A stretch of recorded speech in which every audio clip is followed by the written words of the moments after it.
नमस्कार मेरे प्यारे मित्रों, प्यारे दर्शकों, आप सभी का स्वागत है आपके अपने YouTube चैनल ज्ञान दर्पण पर। मित्रों, ये बात तो सत्य है कि कोई व्यक्ति गरीब नहीं होता, सिर्फ उनकी सोच ही उसे गरीब बना देती है। क्योंकि मित्रों, जो इंसान जिस प्रकार की सोच रखता है उसे वैसे ही सोच के साथ वैसी ही सफलता प्राप्त होती है। मित्रों, मनुष्य की सोच में बस इतना सा ही फर्क होता है कि मनुष्य आंखें बंद करके सपने देखता है, उसे जो करने की इच्छा नहीं रखता वह स्वप्न देखता है। मित्रों, आज की वीडियो में हम आपको बताएंगे गरीबी का क्या कारण होता है, मनुष्य गरीबी से मुक्ति कैसे पा सकता है। मित्रों, एक बार देवर्षि नारद जी अचानक ही भगवान श्री कृष्ण के पास आ जाते हैं और उन्हें प्रणाम करके भगवान श्री कृष्ण से कहते हैं, हे प्रभु, मेरे मन में आज एक प्रश्न उठ रहा है कि गरीबी क्यों आती है और मनुष्य गरीबी से मुक्ति कैसे पा सकता है। मित्रों, तब भगवान श्री कृष्ण कहते हैं, हे देवर्षि नारद, आपके इस प्रश्न को पूछ करके सच में मानव जाति का उद्धार कर दिया है। लेकिन आपके इस प्रश्न का उत्तर देने से पहले हम आपको एक अत्यंत महत्वपूर्ण कहानी सुनाने वाले हैं और आपको इस कहानी को शुरू से अंत तक सुनना होगा, क्योंकि इस कहानी को सुनने से व्यक्ति की मैं सभी मनोकामनाएं पूर्ण कर देता हूं। तब देवर्षि नारद जी कहते हैं, प्रभु, आप इस कहानी को सुनना आरंभ करें। मैं आपको विश्वास दिलाता हूं कि मैं इस कहानी को शुरू से लेकर अंत तक पूरे सच्चे मन से अवश्य सुनूंगा। मित्रों, भगवान श्री कृष्ण कहते हैं, हे देवर्षि नारद जी, किसी समय की बात है, किसी नगर में श्याम नाम का एक शिष्य किसी आश्रम में अपने गुरु के साथ रहता था। वह प्रतिदिन अपने गुरु के लिए घर से भिक्षा मांग कर लाता था। एक दिन की बात है, वह अपने गुरु के साथ किसी नगर को जा रहा था। चलते चलते वे एक खेत के पास पहुंचे। जब उन दोनों को प्यास सताने लगी तो उन दोनों ने देखा कि खेतों के बीच में एक टूटा फूटा घर बना हुआ है। तो गुरु ने श्याम से कहा कि चलो, अच्छा हुआ यहाँ पर एक घर तो दिखा, प्यास के कारण कंठ सूखा जा रहा है। चलो इस घर में चलते हैं और देखते हैं, यहाँ पर जल की व्यवस्था हो तो थोड़ा जल हम भी पी लें। और चलते चलते थक भी गए हैं, ऊपर से भूख भी बहुत तेजी से लग रही है और रात भी होने वाली है। तो चलो इस घर में चलते हैं और आज रात को यहीं पर विश्राम करके सुबह उठकर आगे की यात्रा प्रारंभ करते हैं। मित्रों, भगवान श्री कृष्ण कहते हैं, हे देवर्षि नारद जी, दोनों ही उस घर के पास पहुंच जाते हैं और उस घर के दरवाजे को खटखटाने लगते हैं।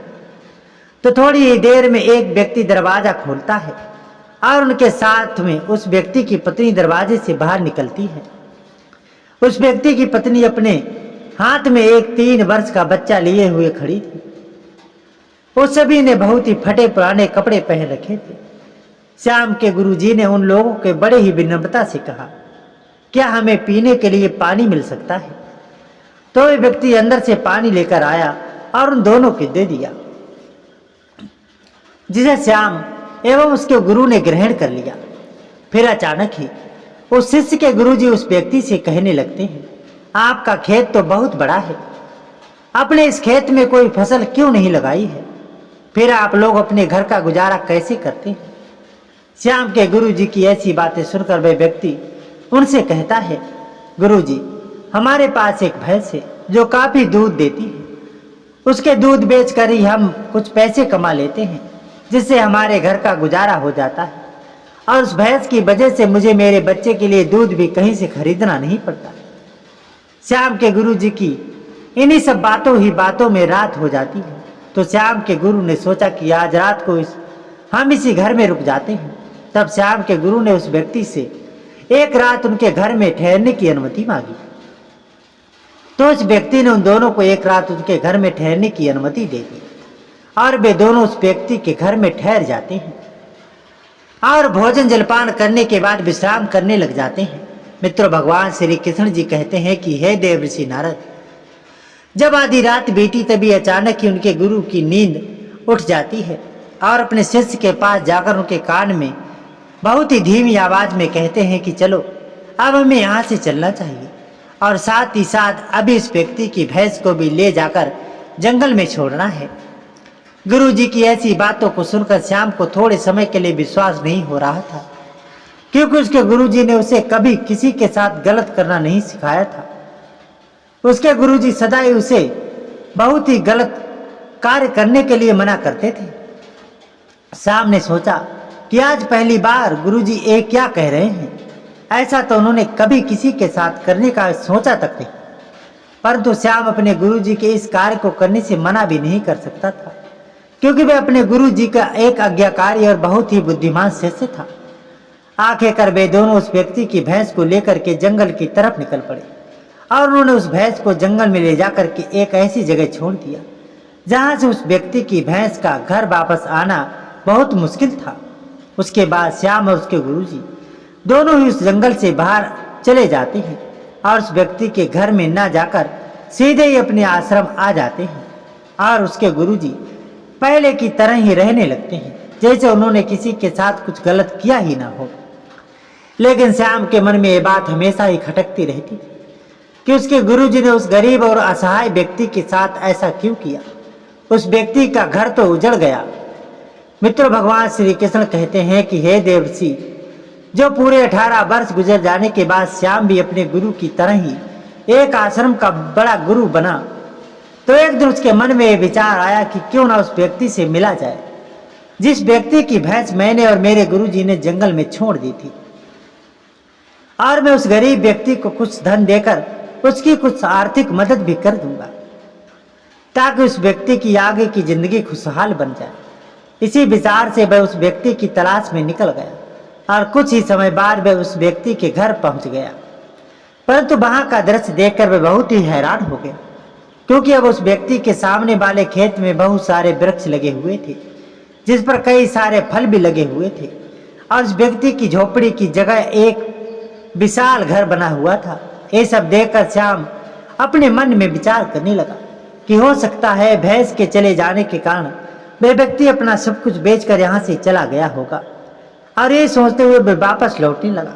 तभी उसकी नजर उस व्यक्ति पर पड़ती है, तो वह उस व्यक्ति के पास आकर के उस व्यक्ति से कहता है कि शायद आपने मुझे पहचाना नहीं, लेकिन कई वर्षों पहले मैं आपसे मिला था।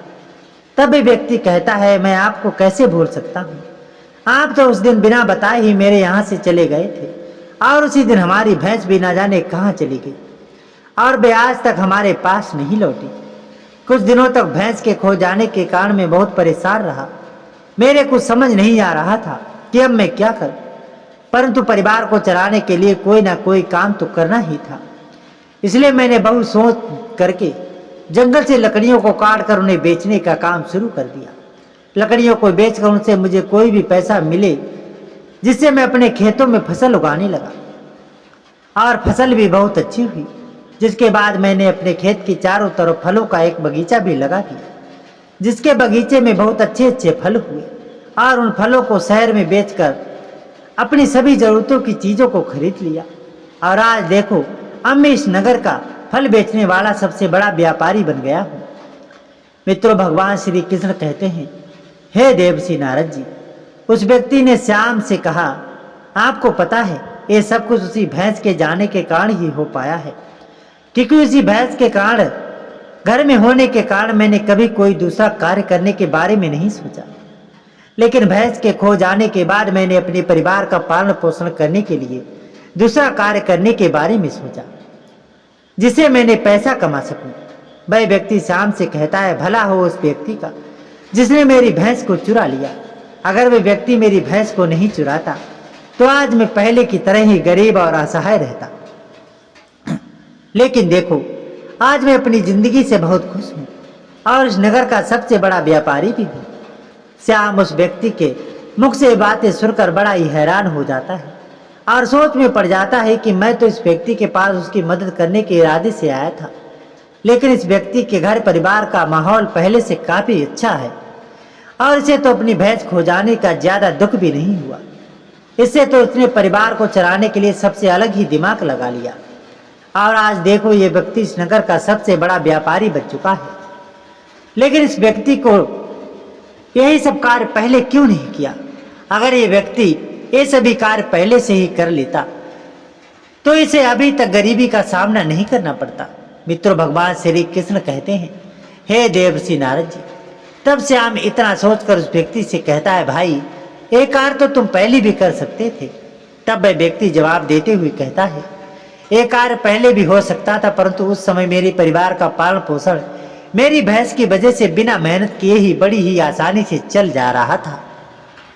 इसी वजह से मुझे कभी भी इस बात का एहसास ही नहीं हुआ कि मुझे कभी और भी कोई कार्य करना चाहिए। इसलिए मैंने कभी कोई कार्य करने के बारे में नहीं सोचा। लेकिन जब से मेरी भैंस खो गई तब से मुझे ये बात समझ में आ गई कि मैं कोई दूसरा कार्य भी कर सकता हूँ। फिर मैंने उसी समय दृढ़ संकल्प किया कि आज से मैं अपनी जिंदगी में जो कुछ भी करूँगा अपने दम पर करूँगा, और इसी दृढ़ संकल्प की वजह से आज मैं इस मुकाम पर पहुँच सका हूँ। मित्रों, भगवान श्री कृष्ण कहते हैं, हे देवर्षि नारद जी, मनुष्य किसी के ऊपर आश्रित नहीं होना चाहिए, क्योंकि अगर आप किसी के ऊपर ज्यादा आश्रित या उसके भरोसे रहते हैं तो आप अपने जीवन में आगे नहीं बढ़ पाएंगे। इसलिए मनुष्य को आत्मविश्वासी और कड़ी मेहनत लगन से ही अपने सभी कार्यों को करना चाहिए, जिससे उस व्यक्ति को सदैव ही अपने सभी कार्यों में सफलता मिलती है। मनुष्य अगर किसी के ऊपर आश्रित न रहकर कड़ी मेहनत और लगन से सभी कार्यों को करता है तो वह अपनी गरीबी से मुक्ति पा लेता है। मित्रों, भगवान श्री कृष्ण कहते हैं कि हे देवर्षि नारद जी, इस कहानी से आपको आपके प्रश्न का उत्तर मिल गया होगा। तब देवर्षि नारद जी कहते हैं, प्रभु, आपने मुझे बहुत ही सुंदर कहानी के द्वारा महत्वपूर्ण ज्ञान दिया है। मैं इस ज्ञान का विस्तार पूरे ब्रह्मांड में करूंगा। मित्रों, आपको कहानी कैसी लगी मुझे कमेंट बॉक्स में जरूर बताइएगा। अगर आप सभी लोग हमारे चैनल पर नए हैं तो हमारे चैनल को सब्सक्राइब करके बेल आइकन को ऑल पर प्रेस कर लीजिएगा। तो मित्रों, मिलते हैं अगली ज्ञान भरी एक सुंदर सी कहानी के साथ। तब तक के लिए आप सभी का धन्यवाद। राधे राधे।